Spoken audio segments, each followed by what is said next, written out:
எல்லோருக்கும் வணக்கம். இன்னைக்கு மதிய லஞ்சை சீக்கிரமாக ரெடி பண்ண ஆரம்பிச்சிங்க. 11:30 மணிக்கு ஆரம்பிச்சிட்டேன். ஏன்னு பார்த்தீங்கன்னா இன்னைக்கு பிரியாவோட அத்தை வராங்க. பிரியாவோட அப்பாவோட தங்கச்சி, என்னுடைய நாத்தனார் பெரிய தங்கச்சி வராங்க. சாப்பாடு செஞ்சுருக்குங்க.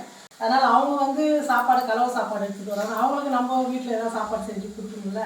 அதனால் நான் இப்போ முருங்கைக்காய் மாங்காய், கத்திரிக்காய் இல்லை, முருங்கைக்காய் மாங்காய் சாம்பார் வச்சுட்டேன். இந்த பக்கம் உருளைக்கிழங்கு பொரியலுக்கு நான் எப்போவுமே உருளைக்கிழங்கு வெங்காய தக்காளி போட்டு செஞ்சேன். இந்த மாதிரி நல்லா தொக்கு மாதிரி பண்ணிவிட்டு அதுக்கப்புறம் இந்த உருளைக்கிழங்கு சேர்த்துருவேன்.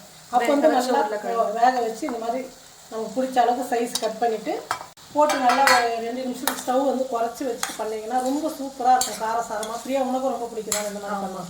இந்த மாதிரி வெங்காய தக்காளி போட்டு பண்ணால் நல்லா சூப்பராக இருக்கும். நம்ம மிளகாத்தூள் இதெல்லாம் உருளைக்கிழங்கு போட்டதுக்கப்புறம் போட்டால் அந்த அளவுக்கு நல்லா இருக்காது. நீங்கள் இந்த மாதிரி செஞ்சு பாருங்கள், ரொம்ப சூப்பராக இருக்குது. எப்பவுமே நம்ம வீடியோவில் நிறையா நான் போட்டிருக்கேன்.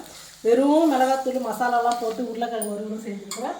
இந்த மாதிரி வெங்காயம் தக்காளி பூண்டுலாம் நல்லா இடித்து போட்டு தொக்கு மாதிரி நம்ம கரம் மசாலா தனியாத்தூள் மிளகாத்தூள்லாம் போட்டு நல்லா இந்த மாதிரி கெட்டியானதுக்கப்புறம் உருளைக்கிழங்கு போட்டு நல்லா 2-3 நிமிஷத்துக்கு பிறகு எடுத்து வச்சுட்டிங்கன்னா சாப்பிட்றதுக்கு சாம்பாருக்குலாம் அவ்வளோ சூப்பராக இருக்கும். இன்னும் தயிர் சாதத்துக்கெல்லாம் நான் காலையில் செஞ்சுன்னா சாயங்காலம் கூட நல்லா இருக்கும். எனக்கு ஹாஸ்பிட்டலுக்குலாம் இப்படி தான் செஞ்சு கொண்டு வந்தாங்க அம்மா. நல்லா இருக்கும். இங்கேருந்து நான் சேலத்துக்கு எடுத்துன்னு போனேன். சாயங்காலம் கூட நல்லா இருந்துச்சு. நைட்டு மீதியானது கூட வீட்டில் சாப்பிட்டோம். கெட்டு போகாது, ரொம்ப நல்லா இருக்கும்.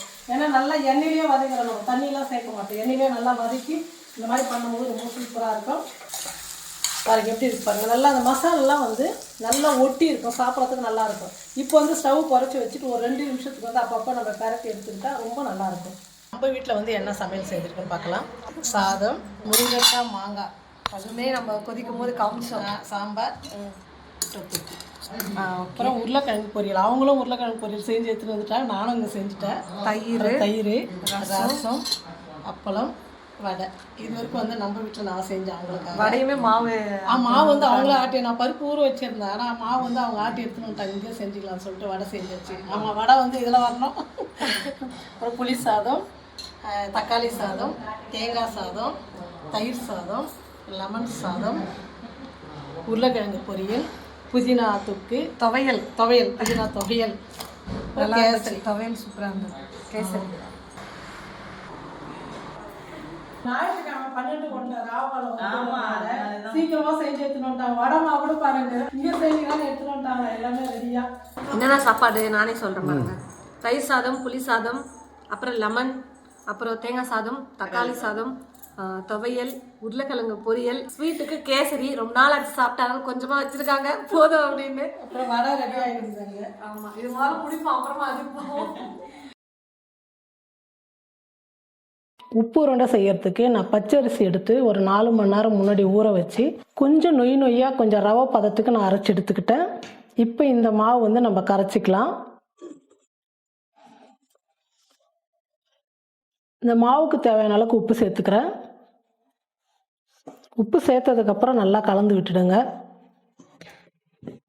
நான் மாவு இந்த கிணத்தை நிறையா எடுத்தேன். அதே கிணத்துல தண்ணி சேர்த்துக்கிறேன். தண்ணி பத்தலைன்னா இன்னும் கொஞ்சம் நம்ம சேர்த்துக்கலாம்.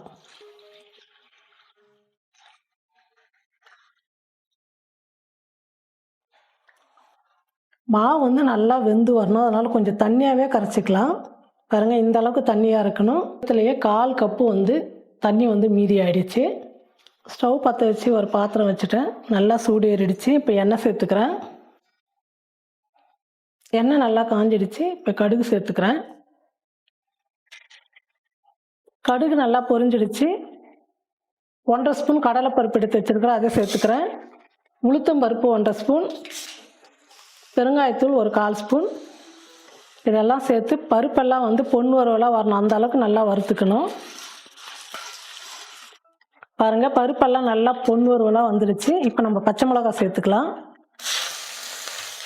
கருவேப்பிலை, கொத்தமல்லி,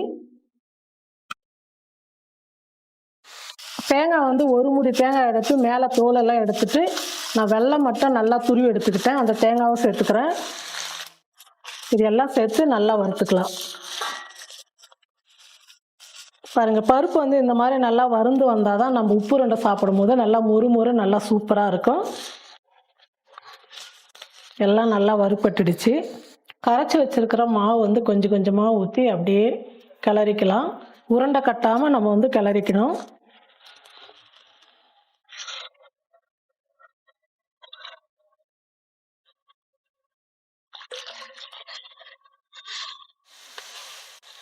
பாருங்கள் எந்த அளவுக்கு தண்ணியாக கரைச்சி ஊற்றிருக்கிற மாவு வந்து நல்லா கெட்டியாக வந்துடும். மாவு நல்லா வெந்து வந்தால் தான் ஒட்டாமல் நல்லா சாப்பிட்றதுக்கு நல்லா பூ மாதிரி இருக்கும். உப்புருண்டை கட்டி இல்லாமல் நம்ம வந்து நல்லா கரண்டியில் வச்சு நல்லா கலந்துக்கலாம்.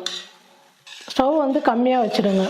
கைவிடாமல் கலந்து கொடுத்தா தான் மாவு வந்து உருண்டை பிடிக்காமல் நல்லாயிருக்கும். நல்லா கெட்டியாக வர்ற அளவுக்கு நல்லா நம்ம வந்து மாவு வேக வச்சு எடுத்துக்கணும். பாருங்கள் நம்ம எந்த அளவுக்கு தண்ணியாக மாவு ஊற்றணும் நல்லா கெட்டியாக வந்துடுச்சு. இப்போ நம்ம ஸ்டவ் ஆஃப் பண்ணிவிட்டு நல்லா சூடு ஆறட்டுன்னு பிசைஞ்சு சின்ன சின்ன உருண்டையாக பிடிச்சிக்கலாம். உப்பு உருண்டைக்கு ரெடி பண்ண மாவு வந்து நல்லா சூடு ஆறிடுச்சு. இப்போ நல்லா வந்து பிசைஞ்சுக்கணும். மாவு உருண்டை இல்லாமல் நல்லா பிசைஞ்சிட்டா தான் உருண்டை பிடிக்கிறதுக்கு நல்லாயிருக்கும்.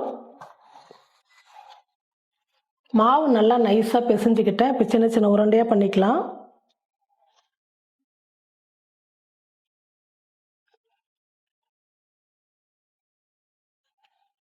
பாருங்க இந்த மாதிரி சின்ன சின்ன உருண்டையாக பண்ணிக்கிட்டால் போதும். ரொம்ப பெருசாக இருந்தால் மாவு வேகிறது வந்து லேட்டாக இருக்கும், பச்சை மாவு மாதிரியே இருக்கும். அதனால் வந்து இந்த மாதிரி சின்ன சின்னதாக இருந்தால் சாப்பிட்றதுக்கும் ரொம்ப நல்லாயிருக்கும். எல்லா மாவும் இதே மாதிரி உருண்டை பண்ணி எடுத்துக்கலாம். பாருங்கள் ஸ்டவ் பற்ற வச்சு இட்லி குண்டா வச்சுட்டேன். தண்ணி வந்து நல்லா கொதிக்குது. மேலே இட்லி தட்டில் வந்து எண்ணெய் தடவி வச்சுருக்கிறேன். நம்ம பிடிச்ச உப்பு உருண்டை எடுத்து வச்சுக்கலாம். நான் எல்லா மாவும் இந்த மாதிரி உருண்டை பண்ணி எடுத்துக்கிட்டேன். நம்ம ஏற்கனவே மாவு வேக வச்சதுனால ஒரு 10 நிமிஷம் மாவு வந்தால் போதும். இட்லி தட்டு போட்டு மூடிடலாம்.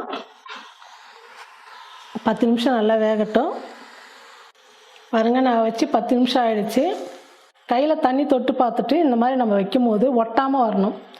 ஒட்டவே இல்லை பாருங்கள், நல்லா சூப்பராக வெந்துடுச்சு. இப்போ நம்ம ஸ்டவ் ஆஃப் பண்ணிடலாம். எண்ணெய் இல்லாமல் பலகாரம்னா இந்த மாதிரி கொழுக்கட்டை, புட்டு, இந்த மாதிரி உப்பு உருண்டை இதெல்லாம் தான் எண்ணெய் இல்லாமல் நம்ம வந்து செஞ்சு சாப்பிடுவோம். உடம்புக்கும் வந்து ரொம்ப நல்லது. அதுவும் இந்த சிகப்பரிசிலெலாம் நீங்கள் இந்த உப்பு உருண்டை, கொழுக்கட்டைலாம் செஞ்சு சாப்பிட்டீங்கன்னா ரொம்ப நல்லது. அது நான் வந்து பச்சரிசியில் தான் செஞ்சுருக்கிறேன். உங்கள் வீட்டில் எந்த அரிசி இருக்கோ அதை வச்சு இந்த மாதிரி உப்பு உருண்டை செஞ்சு பாருங்கள். செஞ்சு பார்த்துட்டு எப்படி இருக்குன்னு சொல்லிட்டு மறக்காமல் கமெண்ட் பண்ணுங்கள், ஷேர் பண்ணுங்கள்.